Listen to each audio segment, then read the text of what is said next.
కాకినాడ నగరపాలక సంస్థ పరిధిలో వివిధ విభాగాల్లో పనిచేస్తున్న కార్మికుల సమస్యల పరిష్కారానికి జాయింట్ మీటింగ్ వేయించాలని సిఐటి నగర convener Malaka Venkataramana, co convener Paluvela వీరబాబులు డిమాండ్ చేశారు. ఈ మేరకు సోమవారం కలెక్టరేట్ గివెన్ సెల్లో ట్రైనీ కలెక్టర్ హెచ్ఎస్ భావనకు వారు వినతి పత్రం అందజేశారు. ఈ సందర్భంగా పలువెల వీరబాబు మీడియాతో మాట్లాడారు.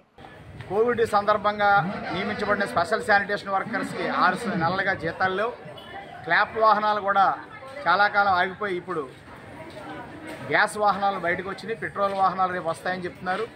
అలాగే ఆదివారం పనులు చేస్తూ చాలా ఇబ్బందులు పడుతున్నారు కార్మికులు. ఆదివారం పూర్తిగా పారిశుధ్యానికి సెలవు ఇప్పించాలని కోరాం. వాటర్ వర్క్స్లోను పార్కుల్లో పనిచేస్తున్న కార్మికులందరికీ జీవోల ప్రకారం జీతాలు ఇవ్వాలని చెప్పేసి విజ్ఞప్తి చేయడం జరిగింది. ఈ రకంగా అనేక సమస్యల పరిష్కారానికి జాయింట్ మీటింగ్ వేయాలని నగరపాలక సంస్థ కమిషనర్ వారికి 2 నెలల క్రితం ఇవ్వడం జరిగింది. వారు సానుకూలంగా స్పందించినా కానీ ఆచరణలో ఆ మీటింగ్ జరగకపోవడం వల్ల కార్మికుల సమస్యలు పెరిగిపోతున్నాయి. ఈ నేపథ్యంలో ఈరోజు జిల్లా కలెక్టర్ కార్యాలయంలో సిఐటి తరఫున వినతిపత్రం ఇవ్వడం జరిగింది. ట్రైనీ కలెక్టర్ హెచ్ఎస్ భావన గారికి వినతిపత్రం ఇవ్వగా వారు సానుకూలంగా స్పందించి కలెక్టర్ వారికి తెలియజేస్తామని, అదేవిధంగా నగరపాలక సంస్థ కమిషనర్ వారికి కూడా మా యొక్క విన్నపాన్ని తెలియజేస్తామని వారు హామీ ఇచ్చారు.